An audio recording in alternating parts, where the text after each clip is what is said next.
sa credit card. So ako nga, sabi ko nga, actually na nag-apply ako ng credit card dito pero hindi ako atat na magkakaroon ng credit card kasi po alam ko po pag may credit card parang gusto mong kaskas ka lang ng kaskas tsaka hindi mo mababudget. Kaya nga every time na nade-decline ako, nagpapasalamat ako kasi sabi ko, ay buti na lang wala akong credit card.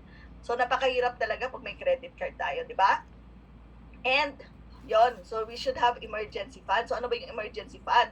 So dapat meron tayong pera na nakahiwalay para po sa ating emergency fund. So yun ang ginagawa po namin. Yan po yung ilalagay natin, portion po sa ating salary, ilalagay po natin sa bangko para anytime pwede natin siyang kunin, no? So yan po yung tinatawag natin, dapat meron din po tayong emergency fund. So dapat hindi po magiging zero yung bank account natin. At least meron po doon na para pang emergency natin na anytime magkaka-emergency, meron tayong perang mapagpunan.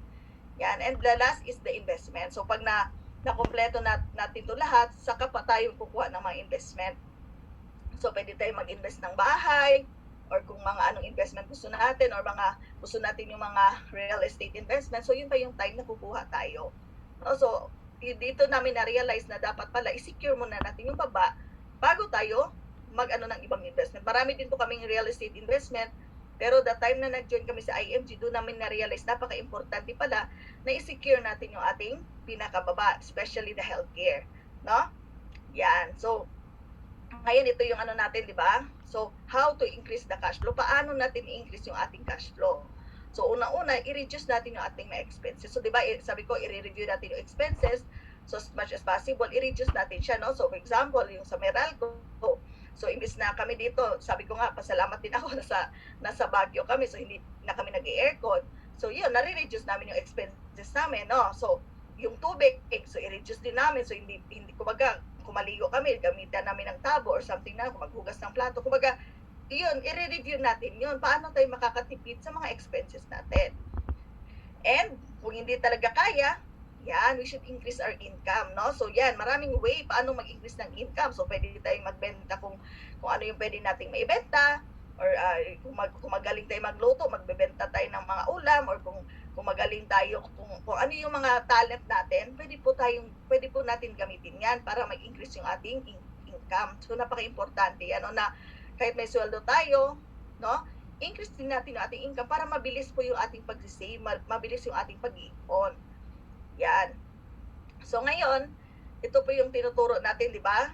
Yan. So choosing the right healthcare, no? So in the Philippines, a lot of people die not because there is no medicine or treatment available, but because they don't have money to pay for this cost. So walang pera, no? Sabi ko, ang daming magagaling na doktor dito. Sabi mo, nasa Makati Med, sa St. Luke Hospital. Ang problema, hindi po sila nakakapunta doon kasi po napakamahal. So saan sila nagpupunta? Doon na lang sila sa health center, or doon na lang sa kung ano yung pwedeng makamura sila. Tsaka yung iba naman, ang ginagawa nila, tinitipid na lang yung gamot, no? Example, yung auntie ko, imbis na isang gamot, imbis na dalawang gamot, isang gamot na lang yung iniinom. So, imbis gagaling, di mas lalong nag-trigger yung kanyang sakit. Diba? So, dapat yun yung tatanda natin, no? Na maraming magagaling na hospital, maraming magagaling na doktor dito sa Pilipinas. Ang problema lang natin is walang pera. Diba? Yan, so kung ikaw yan, di ba? Kung ako, kung ano yung tatanungin, kung saan ba yung gusto natin. Di ba? Yan, so kailangan natin ng short-term healthcare, di ba? To protect us, no? Ito po is yearly renewal and covers only up to age 60. Yan yun po yung ating mga short-term healthcare. Example, yung mga healthcare natin nasa Saudi Arabia, kami, meron din po kaming short-term healthcare. Pero, kahit may short-term healthcare kami, kumuha talaga ako ng long-term kasi alam ko, darating yung panahon is magagamit ko talaga siya, no? Yan. And number 2 is we have also this senior healthcare, no? So ito po ay yearly renewal and covers ages beyond 60 but very expensive, no? So kung yun pa yung time na kukuha tayo ng healthcare natin, napakamahal na po yan, no? So sabi ko nga, as long as kaya tayong kumuha ng long term, mag-long term muna tayo. Na yun yung una-una nating i-secure kasi pag kukuha tayo na matanda na tayo, napakamahal na po. And minsan hindi pa na-decline pa yan pag may mga sakit-sakit na tayo na hindi na po covered sa mga healthcare. So as much as possible, dito muna tayo sa long-term healthcare na medyo wala pa tayong sakit, medyo bata-bata pa tayo, and meron pang chance na lalaki po yung ating healthcare, no? So ito po yung ating long-term healthcare health saving account and can cover beyond age 60 with a long-term care group, no? So lumalaki yung ating pera dito. Ito yung nagustuhan ko dito sa IMG, no? Kasi sabi ko nga, ang dami kong, kumbaga, nagtanong-tanong ako sa mga healthcare, hindi ko po nakita kung ano yung hinahanap ko. So dito ko lang po nakita sa IMG na meron palang healthcare na pwede natin gawing investment. So yun po yung kinukuha namin, no, nung time na nag-join po ako sa IMG. Yan.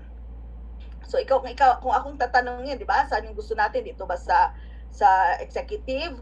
Yan, sa payward or sa charity, 'di ba? So, 'di ba kung sa charity tayo, yan ang daming-dami no. So, pwede tayong magkakahawaan ng mga sakit, 'di ba? Usually dito na nilalagay yung mga walang pera, yung mga nanghihingi na lang ng donation sa mga government, no?